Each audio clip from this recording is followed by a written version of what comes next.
Never judge your future based on your present circumstance.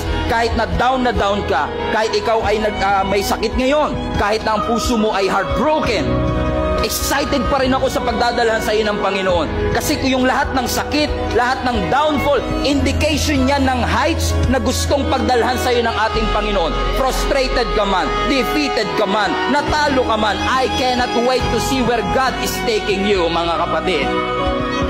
Be excited for what God has for you. Kahit hindi ka sigurado, kahit frustrated ka, kahit ngayon nag-i-struggle ka sa career, hindi mo alam kung makakapag-asawa ka pa ba, be excited because God is doing something in your life.